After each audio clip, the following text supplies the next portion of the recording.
हम लोग का नागरिक के पॉलिटिकल में के सिविक्स में के दूसरा चैप्टर है सत्ता में साझेदारी की कार्य प्रणाली के बारे में।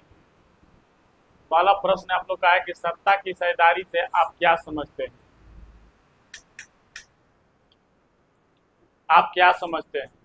समाज के सभी वर्ग के लोग के सरकार में हिस्सेदारी सत्ता की साझेदारी कहलाता है। पूछेगा कि सत्ता की साझेदारी क्या भाई? दो को शब्द याद रखना है।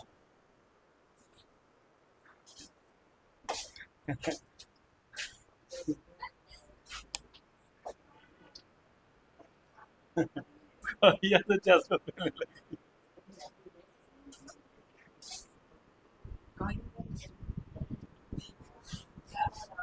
देखिए, सत्ता की साझेदारी का मतलब क्या होता है? हिस्सेदारी, सरकार में हिस्सा। ठीक है, तो यही चीज लिखा है कि समाज के सभी वर्ग के लोगों को सरकार में हिस्सेदारी देना सत्ता की साझेदारी कहलाता है। इसमें बस दो को शब्द याद रखना है कि सत्ता की साझेदारी, सत्ता में सरकार के हिस्सेदारी देना ही सत्ता की साझेदारी कहलाता है। दूसरा प्रश्न है हम लोग का, सत्ता की साझेदारी में लोकतंत्र में क्या क्या महत्व रखती है? ठीक है, सत्ता की साझेदारी में लोकतंत्र में काफी महत्व रखती है। समाज के सत्ता की साझेदारी में समाज के सभी वर्गों के लोगों को सरकार में हिस्सेदारी दिया जाता है।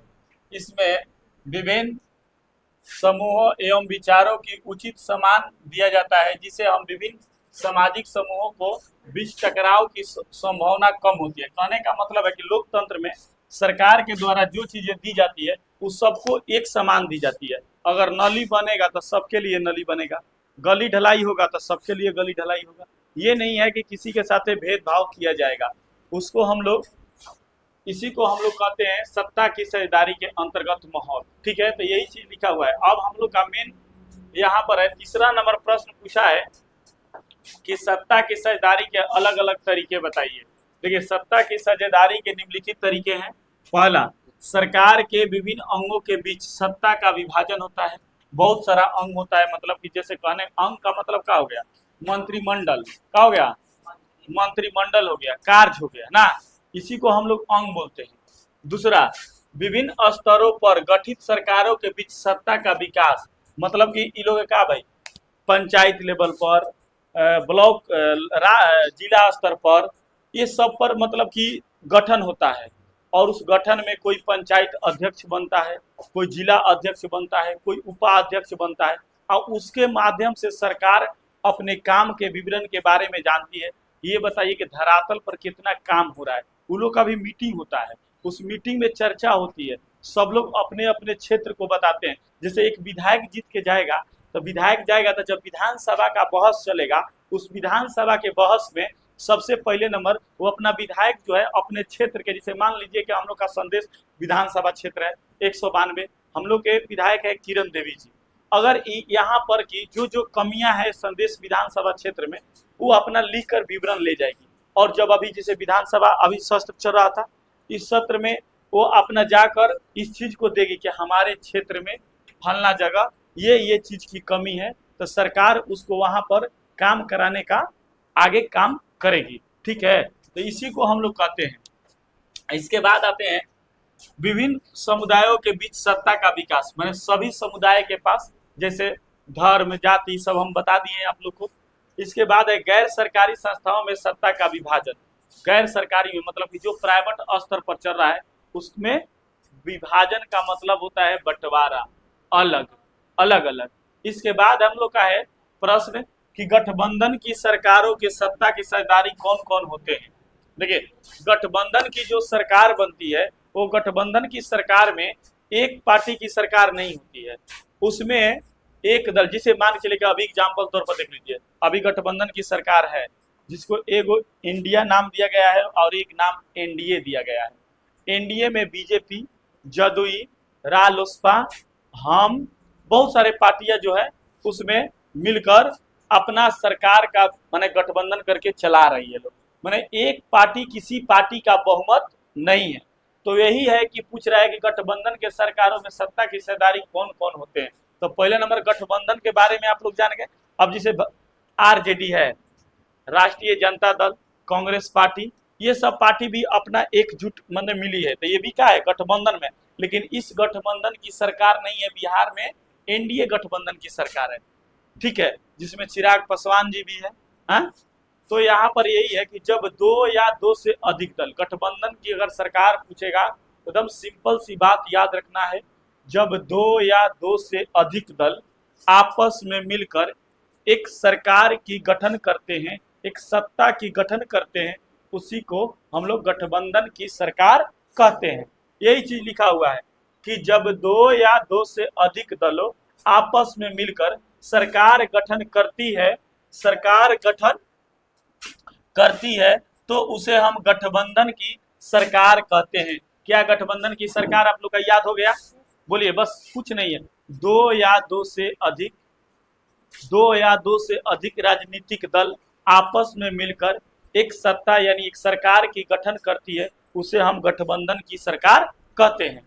ठीक है, गठबंधन की सरकार में कई राजनीतिक दल होते हैं, इनमें से निर्दलीय उम्मीदवार का मतलब क्या होता है कि जो मतलब कि बिना पार्टी से चुनाव लड़ा है।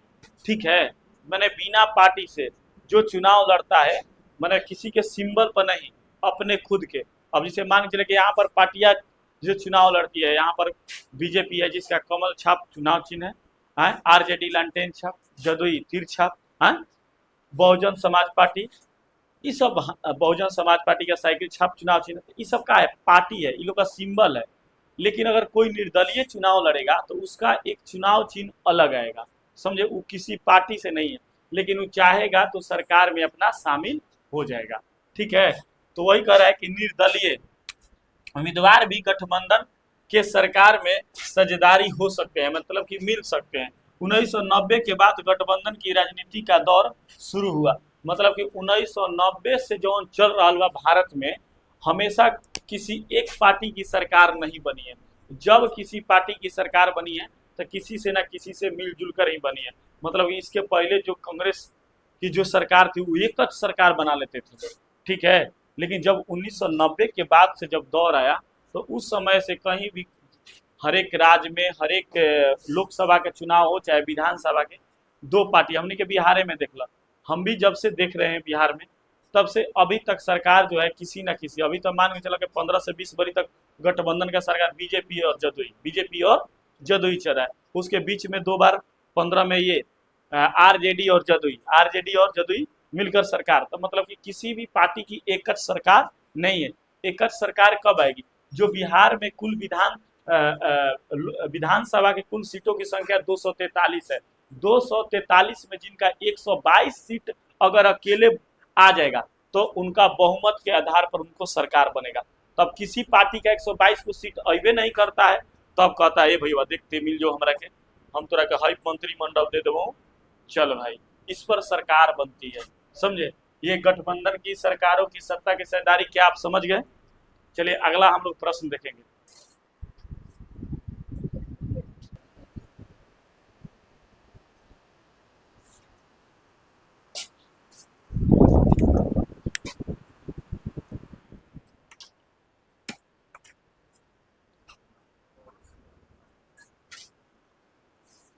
देखिए 5वां नंबर क्वेश्चन है, संघीय शासन की 2 विशेषताएं बताइए। संघीय का मतलब होता है कि शासन व्यवस्था के मतलब होता है कि केंद्र और राज्य दोनों में शासन प्रणाली चलता हो। ठीक है, तो देखिए पहला में संघीय व्यवस्था में दोहरी सरकार होती है, मतलब कि एक केंद्र में होगा एक राज्य में होगा। एक केंद्र में होगा, जैसे हम लोग का केंद्र में प्रधानमंत्री है नरेंद्र मोदी जी और राज्य में नीतीश कुमार है। ठीक है, तो केंद्र और राज्य संघीय व्यवस्था में दोहरी सरकार होती है, एक केंद्र सरकार और दूसरा राज्य सरकार के द्वारा चलती है। ठीक है, इसके बाद संघीय शासन व्यवस्था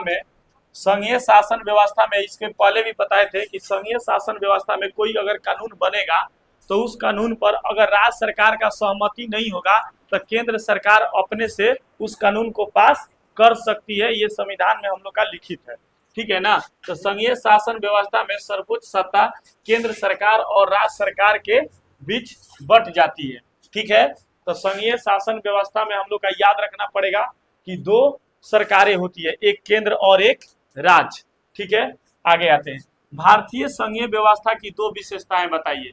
तो भारतीय संघीय व्यवस्था की दो विशेषताएं निम्नलिखित है। पहला, भारत में दोहरी शासन व्यवस्था है। दोहरी शासन के मतलब का, एक केंद्र से और एक राज्य से, एकरे के दोहरी शासन व्यवस्था कहल जाला। ठीक बा। दूसरा, भारत में दोनों सरकारों के बीच शक्ति का विभाजन होता है। राज्य सरकार के पास भी अपना शक्ति है और केंद्र सरकार के पास भी, जो आप लोग को पहले हम बताए थे एक बार, समवर्ती सूची, संघ सूची, राज्य सूची ना। इसके बाद आते हैं संघात्मक और एकात्मक शासन व्यवस्था में अंतर को स्पष्ट कीजिए। संघात्मक शासन व्यवस्था वैसी शासन व्यवस्था जिसमें केंद्र और राज्य दोनों मिलकर शासन करता है, उसे संघात्मक शासन व्यवस्था कहते हैं। मतलब कि जहां केवल राज्य सरकार और केंद्र सरकार दोनों के द्वारा चले। ठीक है, हमने के भारत में क्या चलता है, संघात्मक चलता है शासन व्यवस्था। ठीक है ना। जहां खाली राष्ट्रपति चाहे प्रधानमंत्री है, मुख्यमंत्री ना है, जिसे अमेरिका, वहां पर राष्ट्रपति के द्वारा ही चलता है। तो का है वहां पर एकात्मक शासन व्यवस्था है। अमेरिका में क्या है, एकात्मक शासन व्यवस्था है। तो एकात्मक शासन व्यवस्था वैसी व्यवस्था जिसमें सिर्फ केंद्र सरकार के शासन करता है, उसे हम एकात्मक शासन व्यवस्था कहते हैं। इस प्रकार से हम लोग का 7 नंबर प्रश्न हो गया। इसके बाद हम लोग देखेंगे 8 नंबर प्रश्न।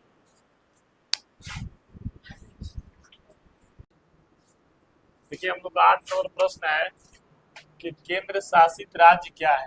देखिए, केंद्र शासित का मतलब होता है जो केंद्र के अंतर्गत हो। भारत में टोटल केंद्र शासित राज्यों की संख्या 8 है।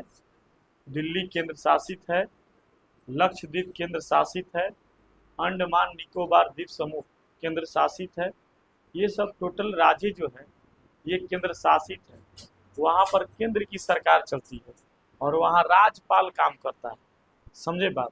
लेकिन जिस राज्य में अगर चुनाव होती है तो उस राज्य में मुख्यमंत्री भी होता है। जैसे दिल्ली में अरविंद केजरीवाल थे मुख्यमंत्री, तो उनको, लेकिन शासन प्रशासन जो होता है, जैसे सिपाही पाही हो गया लोग, ये सब जो शासन के अंतर्गत आएगा वो सब केंद्र के अंतर्गत रहे।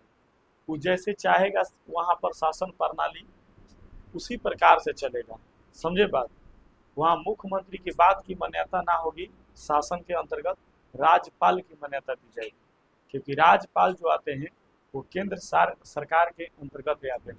ठीक है, यही है कि केंद्र शासित राज्य क्या है। तो केंद्र शासित राज्य वैसे क्षेत्र अपने भौगोलिक आकार या अन्य कारणवश स्वतंत्र प्राप्त नहीं बन सकते हैं और इन्हें किसी मौजूदा प्रांत में विलय करना भी संभव नहीं होता है। इन क्षेत्रों में शासन चलाने का अधिकार केंद्र सरकार को दे दिया जाता है। इन्हें केंद्र शासित राज्य कहा जाता है। भारत में कुल केंद्र शासित राज्यों की संख्या अभी के डेट में टोटल कितने हैं, तो 8 हैं। कितने हैं, 8 हैं। ठीक है, आगे हम लोग चलेंगे समवर्ती सूची। देखिए, समवर्ती सूची क्या है। तो देखिए, समवर्ती सूची के अंतर्गत जो होता है ये शादी, विवाह, तलाक, इसमें टोटल 47 गो विषय है। कितना है, 47 गो विषय है। तो इसमें समवर्ती सूची में, इस सूची में शामिल सूची विषयों पर केंद्र और राज्य दोनों सरकार कानून बनाती है। मतलब कि समवर्ती सूची में केंद्र सरकार भी कानून बनाएगी और राज्य सरकार भी कानून बनाएगी। लेकिन अगर दोनों सरकार में अगर उस कानून के अंतर्गत विवाद हो जाएगा, विवाद पैदा मतलब झगड़ा लड़ाई हो जाएगा, तो उसमें केंद्र सरकार अपना कानून पास कर सकती है, क्योंकि उसी का मान्यता दिया जाएगा।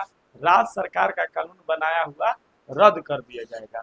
समझे बात। तो यही चीज होता है कि समवर्ती सूची में, इस सूची में शामिल विषयों पर केंद्र और राज्य दोनों सरकार कानून बना सकती है, परंतु कानून में मतभेद होने पर केंद्र सरकार के कानून के ही मान्यता प्रदान की जाती है। इसके अंतर्गत 47 विषय हैं, जैसे विवाह, तलाक इत्यादि, मतलब बहुत सारे भी विषय हैं। ठीक है, अभी जैसे 3 तलाक कानून पास हुआ ना, है उसी प्रकार से। अब आते हैं हम लोग संघ राज्य का अर्थ बताएं। ये देखिए, ये क्वेश्चन जो है 2014 में पूछा था, 2016 में, 2017 में, उसके बाद से अभी नहीं पूछा है, कहीं ने अब की बार पूछोगे ना। संघ राज्य कई स्वतंत्र और संप्रभु राज्य आपस में मिलकर संप्रभुता का स्वीकार कर कर एक राज्य का गठन करते हैं, तो उसे हम संघ राज्य कहा जाता है। जैसे संयुक्त राज्य अमेरिका, स्विट्जरलैंड, ऑस्ट्रेलिया। ठीक है, ऑस्ट्रेलिया इसे बहुत छोटा देश है, हमने के बिहारों से छोटा पड़ी ऑस्ट्रेलिया। ठीक है, लेकिन ऑस्ट्रेलिया एक का है, महादेश है, एक महादेश है, समझे बात। इसके बाद आते हैं भारत। भारत में गणतंत्र, भारत को गणतंत्र क्यों कहा जाता है, मतलब कि भारत जो देश है इसको गणतंत्र देश क्यों कहा जाता है। तो इसका रीजन है कि यहाँ पर जो चुनाव होता है वो जनता के द्वारा सरकार चुनी जाती है, जनता के द्वारा सरकार चुनी जाती है। इसी के चलते इस देश को गणतंत्र देश कहा जाता है। समझे ये बात, यहाँ इसी चीज को लिखवाए हैं कि जिस देश में सरकार को जनता के द्वारा चुना जाता है तो उसे हम गणतंत्र कहा जाता है। बताइए, गणतंत्र याद करना भारी चीज है, हम एकदम सिंपल बात में याद रखेंगे कि भाई गणतंत्र, भारत के गणतंत्र एह चलते कहा जाला कि जिस देश में जनता के द्वारा सरकार चुनी जाती हो उसी को हम लोग गणतंत्र कहते हैं। बोले कोई दिक्कत। इसके बाद कहा जाता है भारत में सरकार को जनता के द्वारा चुना जाता है, इसलिए भारत को गणतंत्र कहा जाएगा। इस प्रकार से हम लोग का 11 तक का प्रश्न हो गया। अब इसके बाद देखेंगे हम लोग 12 नंबर प्रश्न।